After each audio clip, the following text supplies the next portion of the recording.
अस्सलाम वालेकुम जी। आज एक बड़े अहम मौजू पे हम बात करने जा रहे हैं। बहुत सारे लोग ये शिकायत करते हैं कि डॉक्टर साहब हमें कब्ज़ रहती है। सबसे पहले तो मैं आपको ये बता दूं कि कब्ज़ या कॉन्स्टिपेशन हर बंदा इसका मतलब मुख्तलिफ लेता है। हर बंदे की नज़र में इसके मुख्तलिफ कॉन्सेप्ट्स हैं। तो सबसे पहले तो मैं आपको ये डेफिनेशन बता दूं कि डॉक्टरी लिहाज से कब्ज़ किसको कहते हैं। हम डॉक्टर हजरात ये कहते हैं कि अगर किसी बंदे को एक हफ्ते में 3 दफ़ा से कम पखाना आए तो इसको हम कब्ज़ कहते हैं। अगर इस डेफिनेशन को देखा जाए तो बहुत सारे लोग जो कहते हैं हमें कब्ज़ है वो कब्ज़ की डेफिनेशन पे पूरा नहीं उतरते। खैर, अब हम बात करते हैं लोगों के पॉइंट ऑफ व्यू के मुताबिक। ज़्यादातर मरीज़ सीने में जलन होना, खाना खाने के बाद पेट में अफारा हो जाना, खुराक का देर से हज़म होना, पेट फूला फूला रहना, इसको ज़्यादातर मरीज़ कब्ज़ का नाम देते हैं। पखाना अगर एक मरीज़ की सोच के मुताबिक अगर खुल के पखाना नहीं आया तो उसको भी लोग कब्ज़ कह देते हैं। कब्ज़ की मेडिकली बहुत सारी वजूहात होती हैं।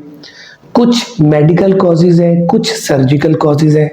ये एक बहुत ही लंबा टॉपिक है। इस वीडियो में हम सर्जिकल कॉजेज़ पे बात नहीं करेंगे।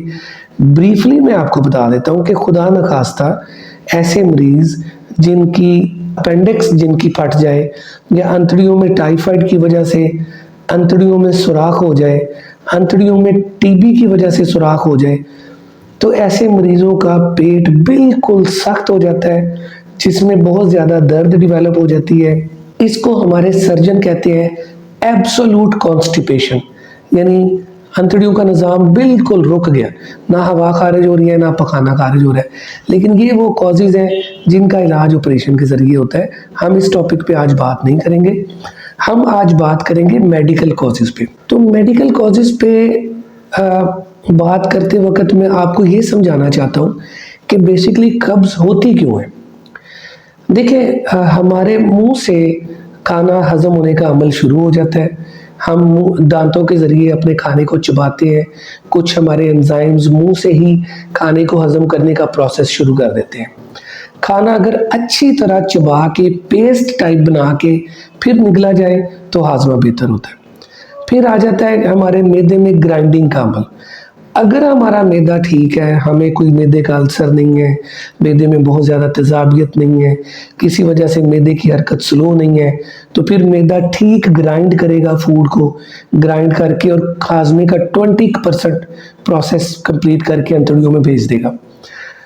और अगर हमारी अंतड़ियाँ ठीक है, वहाँ पे हमारे खाने को हजम करने वाले एंजाइम्स ठीक पैदा हो रहे हैं, तो बाकी अमल अंतड़ियों में अंजाम पाएगा। कब्ज़ होने के पीछे एक वजह ये हो सकती है कि हम जल्दी जल्दी खाना खा रहे हैं, सही तरह चबा के नहीं खा रहे और खाने की तरतीब का ख्याल नहीं कर रहे, खाने की सिलेक्शन हमारी ठीक नहीं है, हम ज़्यादा स्पाइसी चीज़ें खा रहे हैं, तली हुई चीज़ें खा रहे हैं, ऑयली चीज़ें खा रहे हैं, पानी का इस्तेमाल कम कर रहे हैं।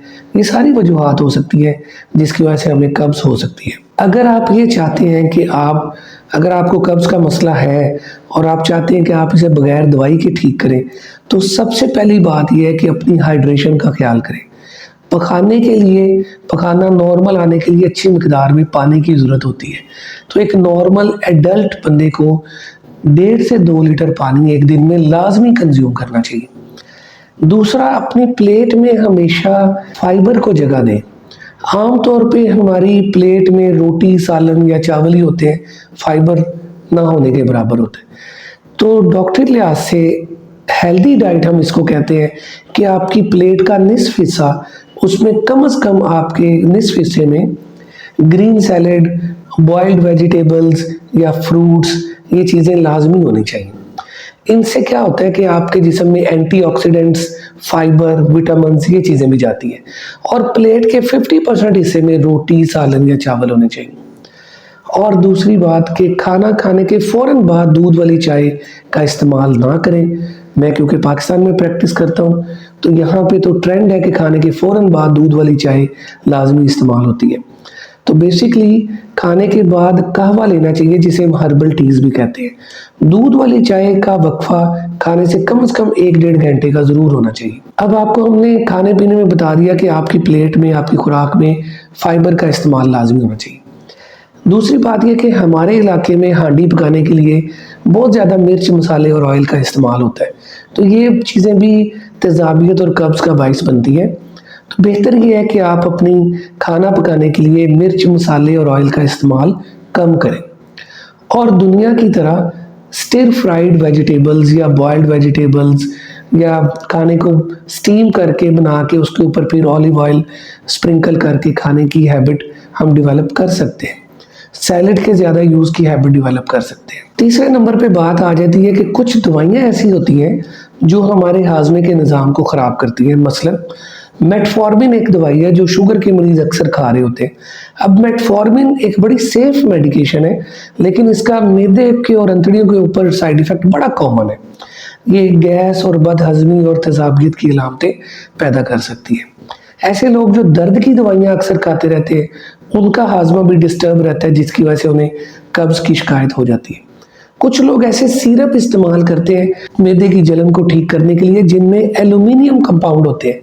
तो एल्यूमिनियम कंपाउंड वाले सिरप भी कब्ज़ करते हैं। आप अपने सिरप पे देखें या अपने डॉक्टर से डिस्कस करें। अगर एल्यूमिनियम वाले सिरप आप सीने की जलन को ठीक करने के लिए यूज़ कर रहे हैं, तो आप उसे ऐसे सिरप से चेंज कर सकते हैं जिसमें मैग्नीशियम वाले कंपाउंड हो, या सुक्रलफेट एक बड़ी कारआमद दवाई है जिसमें सुक्रलफेट हो या मैग्नीशियम हो। एल्यूमिनियम वाले कंपाउंड आप छोड़ सकते हैं। यहाँ मैं ये भी बताता चलूँ कि कब्ज़ बहुत सारी और बीमारियों का भी हिस्सा होती है। मसलन क्रॉनिक लिवर डिजीज़, ऐसे पेशेंट जिन्हें हेपेटाइटिस बी या सी की शिकायत है, उन्हें भी कब्ज़ रहती है। तो ऐसे केसेस में असल में पीछे जो वजह है उसका इलाज होना चाहिए।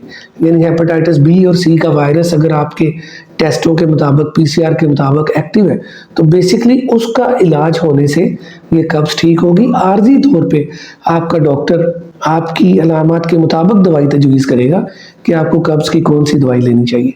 इसके अलावा बहुत सारे लोगों को थायराइड का भी मसला है, थायराइड हार्मोन का। हाइपोथायराइडिज्म एक बड़ी आम प्रॉब्लम है जिसमें लोगों को थायराइड हार्मोन की कमी हो जाती है। इसकी ढेर सारी अलामतें होती हैं, जिनमें से एक कब्ज़ भी है। आखिर में हम ज़हनी तनाव और डिप्रेशन का जिक्र ज़रूर करेंगे। ज़हनी तनाव और डिप्रेशन एक ऐसी चीज़ है जिसका हमारे मैदे और अंतड़ियों पे डायरेक्ट असर होता है। तो कुछ ऐसे लोग हैं टेंशन के, परेशानी के, ज़हनी तनाव के शिकार मरीज़, जिनको बहुत ज़्यादा दफ़ा मोशन आते हैं, जिनको बार बार पखाना आता है, और कुछ ऐसे लोग हैं जिनको कब्ज़ हो जाती है।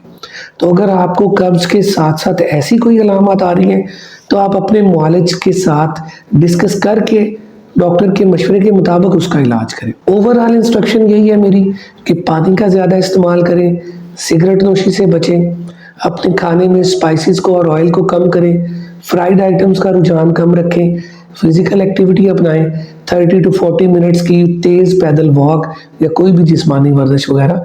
ये सारे वो अवामल हैं जो आपकी कब्ज़ को ठीक करेंगे। अगर आप समझते हैं कि आपके जिस्म में इसके अलावा कोई और प्रॉब्लम्स हैं, तो डॉक्टर से डिस्कस करके पहले अपने प्रॉब्लम की तशख़ीस करें और फिर डॉक्टर के मुताबिक उसका इलाज करें।